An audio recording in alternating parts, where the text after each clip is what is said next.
Boa noite, pessoal. Aqui é o professor Fred mais uma vez e hoje nós vamos trabalhar com a última semana do material de vocês, ou seja, a quarta semana do PET volume 1, adaptado para a sua turma de EJA, do segundo ano, tá bom? Vale lembrar que é importante que você esteja com o material em mãos de alguma maneira, seja acompanhando pelo seu smartphone, ou seja, pela forma impressa do material do PET, tá ok? É importante também, que eu sempre ressalto, você adotar estratégias de estudo, seja anotando algum comentário que eu fizer que você ache pertinente, seja anotando alguma coisa que está em tela, você dá pausa e copia o que você acha que é importante que está em tela, seja uma informação extra, ou mesmo você pode printar a tela para depois uma futura consulta sua, caso surja alguma dúvida durante a resolução do material, tá bom? Como eu sempre falo, o material, quando ele é bem elaborado, ele se explica por si só, né? A gente vai ver que é bem curtinho o material, como eu disse, ele é uma adaptação do PET do segundo ano do ensino médio regular, é uma adaptação desse material, né? A gente não adotou o material por completo, a gente fez uma adaptação, e mesmo assim, o material original é muito bem elaborado, portanto, como eu disse, ele fala por si só, tá bom? Não existe necessidade de muita explicação, tá ok? Mesmo assim, eu acho que é importante cumprir o objetivo dessa teleaula, que é auxiliar você na resolução do material, tirar todas as dúvidas que sejam possíveis, tá bom? Então, vamos para a teleaula. Tema: interpretação e compreensão de textos. Lembrando que existem estratégias de leitura que você pode adotar durante a leitura e interpretação de um texto. Por exemplo, você observar as palavras-chave de uma frase, né? E muitas das vezes, para se fazer uma contextualização do tema do texto que está sendo lido, é importante que você também seja capaz de ler o que está nas entrelinhas do texto, ou seja, você fazer uma contextualização, seja histórica, seja social, seja econômica, seja a contextualização possível dentro daquele tema que está sendo abordado naquele texto. Tudo bem? Por isso que seria o ler nas entrelinhas. E como que você seria mais efetivo, mais eficiente nessa leitura das entrelinhas, né? Nessa contextualização do texto? Basta que você procure se informar, ler outros textos, ter outras fontes de consulta, tudo bem? Que você assista telejornais, se for possível, ou seja, que você procure se informar. Isso é uma estratégia de leitura e interpretação textual. Por quê? Quanto mais informação você tiver a respeito daquele determinado assunto, mais fácil você vai conseguir contextualizar aquele texto e conseguir tirar o máximo de informação possível, mesmo que ela não esteja presente naquele texto, mas que entre no contexto do assunto abordado naquele texto. Tudo bem? Então, vamos lá vamos continuar aí com o material do PET. Leia o texto seguinte: cega, surda e muda, e expandiu sua inteligência. Helen Keller, 1880-1968, uma mulher extraordinária, cega, surda e muda, desde bebê, nos chama a atenção para a apreciação de nossos sentidos. Apenas de posse do sentido do tato e uma perseverança inigualável, sob orientação de Anne Sullivan Massey, Keller pôde aprender a ler e escrever pelo método Braille, chegando mesmo a falar, por imitação das vibrações da garganta de sua preceptora, as quais captava com as pontas dos dedos. O esforço de sua mente em procurar se comunicar com o exterior teve como resultado o afloramento de uma inteligência excepcional, considerada a maior vitória individual da história da educação. Ela foi uma educadora, escritora e advogada de cegos. Tinha muita ambição e grande poder de realização. Ao lado de Sullivan, percorreu vários países do mundo, promovendo campanhas para melhorar a situação dos deficientes visuais e auditivos. É considerada uma das grandes heroínas do mundo. A senhorita Ellen alterou nossa percepção do deficiente. Em um de seus escritos, ela diz: várias vezes pensei que seria uma bênção se todo ser humano, de repente, ficasse cego e surdo por alguns dias no princípio da vida adulta. As trevas o fariam apreciar mais a visão e o silêncio lhe ensinaria as alegrias do som. Então, isso aí, pessoal, é mais ou menos aquela reflexão. A gente dá valor para determinada coisa quando a gente fica sem ela, né? Então, as atitudes mais simples que a gente tem no nosso dia a dia, mais cotidianas, que a gente nem dá tanta relevância assim, quando a gente fica sem essa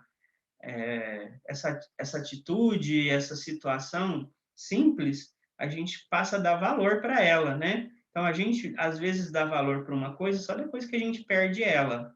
Então, as atitudes simples do nosso dia a dia, coisas simples, por exemplo, você se servir na hora do almoço, são coisas que a gente acha banal, a gente acha muito simplório, mas quando a gente não consegue realizar algumas práticas que a gente precisa de ajuda de outrem para fazer determinada coisa, a gente passa a dar valor àquelas coisas simples da vida, né? É mais ou menos essa reflexão que ela está fazendo aí nessa frase dela. Então, pessoal, esse tipo de reflexão diz respeito à nossa vivência, né? Isso também é importante na hora de interpretar um texto, né? Todas as nossas experiências de vida, tudo aquilo que já se passou na nossa vida, que a gente já teve algum tipo de experiência, seja positiva ou negativa, a gente também pode, como deve, trazer aqui na hora de interpretar um texto, tá bem? Então, isso vai fazer com que a gente concorde, discorde do autor, né? Ah, mas eu vivi tal coisa que não foi bem assim. Esse cara tá falando de uma coisa que ele não sabe da realidade. Então, esse tipo de vivência também auxilia na hora da gente produzir a nossa opinião, a nossa interpretação daquilo que está sendo falado ali. A discordância também é importante quando a gente tem uma questão que exige a nossa interpretação, mas que quer a nossa opinião, né? É o que eles chamam de questão pessoal, né? Aquela questão que exige uma opinião pessoal sua, também é uma forma de interpretação textual, tá bom? Então, pessoal, vamos continuar aí. Objetivos e decisão é de onde foi tirado, lembrando que é sempre importante você fazer a citação de um texto, até para você não ser acusado de alguma forma de plágio, tá certo? O material do PET traz isso e eu estou trazendo isso para essa teleaula também, tá ok? É importante que você sempre cite a fonte de onde você está tirando aquele trecho do texto, tá bom?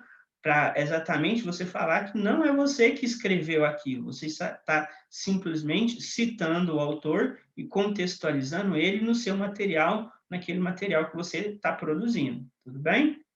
Então, continuando. Número 1. Identifique o método que permitiu Helen Keller a falar. Isso aí, lembrando que é uma coisa que está no texto, né? De onde que ela aprendeu a se comunicar sendo cega, surda e muda? Ela utilizou do que ela tinha à disposição dela, que era o tato, né?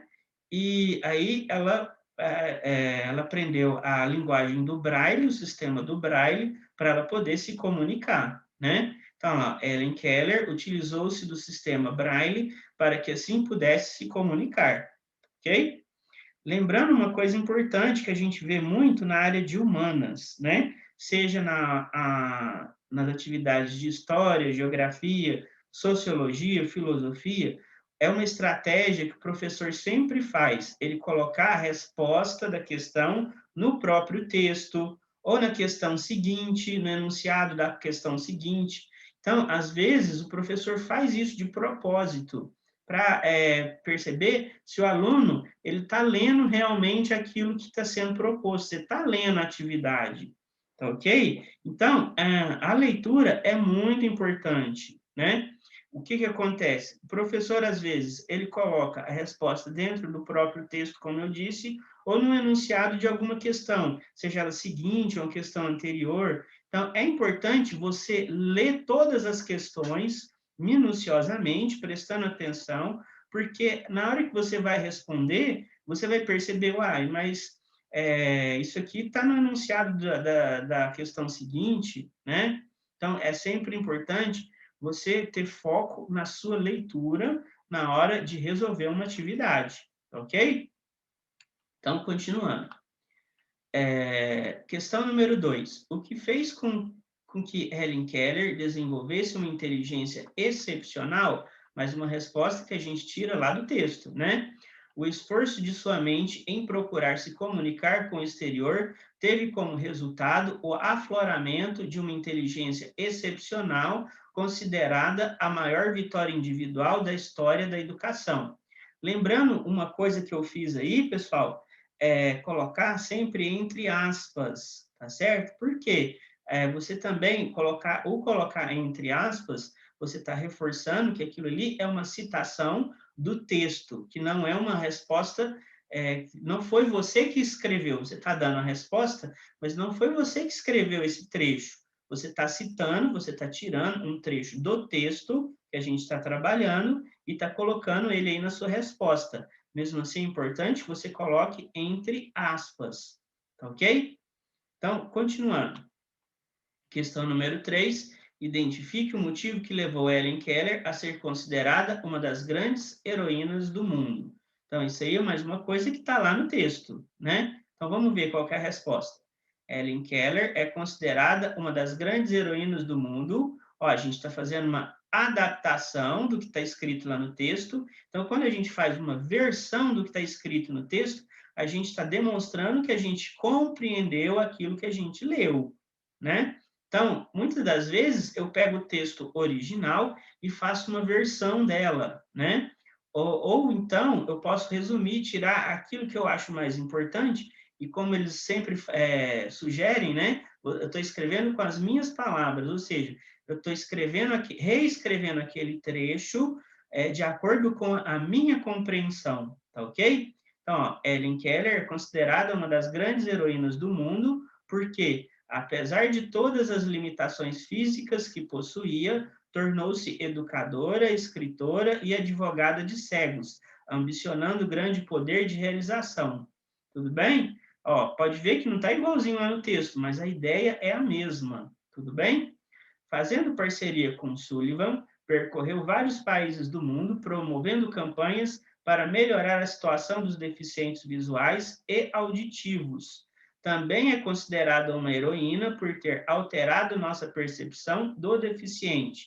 Aí, vocês podem ver que é uma questão também de cunho opinativo, tá certo? Então, agora vocês vão ver a minha opinião. Graças a ela, não é possível enxergar uma pessoa com deficiência física ou cognitiva como uma pessoa incapaz, como uma pessoa totalmente dependente da ajuda de outrem para simplesmente sobreviver. O que percebo aí, ó, essa expressão, ela está ressaltando a minha opinião, né? É uma coisa que a gente está tirando da compreensão da atitude da Ellen, das atitudes, o que está sendo demonstrado lá no texto original, né? Então, quando eu utilizo a expressão o que percebo, quer dizer que eu estou colocando a minha compreensão do que foi retratado no texto, tá bom? Então, vamos ler lá, ó. O que percebo, em relação aos exemplos de Ellen, é que o deficiente pode lutar muito mais do que simplesmente ter sobrevida. Ele pode muito mais do que apenas sobreviver, né? Então, desculpa o erro de digitação ali, tá bom, pessoal? Ele pode muito mais do que apenas sobreviver. Então, como ela própria disse, ó, ela foi educadora, escritora, advogada e advogada de cegos e desenvolveu ambição na vida. Então, apesar de todas as limitações que ela tinha, ela não simplesmente se acomodou e se contentou em sobreviver. Ela quis muito mais, né? Então, o que acontece? Está provando que muitas das vezes a gente reclama demais da vida, né? A gente não tem as limitações que a Ellen tem, mesmo assim a gente reclama da comida que a gente come todo dia, reclama da nossa condição de vida, né? A gente, muitas das vezes, a gente não consegue se colocar no lugar do outro, né? A gente não tem empatia com o outro, a gente só sabe reclamar da vida, reclamar do outro, a gente não faz a nossa parte, tá ok? E a Ellen, ela provou que a gente, com persistência, né, a gente pode ir muito mais longe. Basta a gente querer, né? É claro que também a gente tem que levar em conta a contextualização que a gente pode viver, né? Contexto social, contexto político, contexto econômico, tudo isso também influencia na nossa tomada de decisões. Mas, se existe uma oportunidade na nossa vida, a gente tem que se agarrar a ela, né? Correr atrás, né? Não ficar esperando a vida passar. Essa experiência de vida dela está mostrando que, apesar das limitações que a gente possa ter, a gente não se torna incapaz por causa disso. A gente é muito capaz. Uma coisa que é importante ressaltar, que durante a Segunda Guerra Mundial, os deficientes, as crianças que já nasciam com algum tipo de deficiência, seja deficiência mental, seja deficiência física, na Alemanha nazista, eles eram queimados, né? Eles eram levados a campos de concentração, eles eram exterminados. Por quê? Porque na concepção do nazista, aquela pessoa era incapaz. E a gente está vendo que tem um exemplo anterior aos nazistas, né, da Helen Keller, que a pessoa, mesmo tendo algum tipo de deficiência, ela não se torna incapaz por causa daquilo, né? Então, outra importância da gente estudar essas personalidades, estudar a história, exatamente o que eles falam, o estudo da história existe exatamente para que a gente não repita os erros do passado, apesar de que tem muita gente hoje em dia que está precisando estudar um pouquinho mais de história, né? Que continua repetindo os erros dos antecedentes dele, né? Dos parentes. Ou seja, ela não estuda história. Então, pessoal, vamos continuar aí. Apesar de que a gente encerrou a nossa teleaula. Eu espero sinceramente que você esteja atingindo o seu objetivo e que essa teleaula consiga te auxiliar na resolução do material, tudo bem? Como eu sempre falo, a pandemia ainda não acabou, você continua se cuidando, né? A vacina está chegando, a gente tem recebido notícias de mais e mais pessoas sendo vacinadas, mesmo assim a gente tem que continuar a se cuidar, tá bom? Evite aglomerações, use máscara ao sair de casa, lave sempre as mãos com água e sabão ou álcool em gel, de preferência com água e sabão, e obedeça a todas as normas que são estabelecidas, a todos os procedimentos que são estabelecidos durante esse período de pandemia. Assim, você vai demonstrar que você tem empatia com o próximo e que você está protegendo aquela pessoa que você se importa, que você ama, tá bom? Um grande abraço para vocês fiquem com Deus e até a próxima teleaula.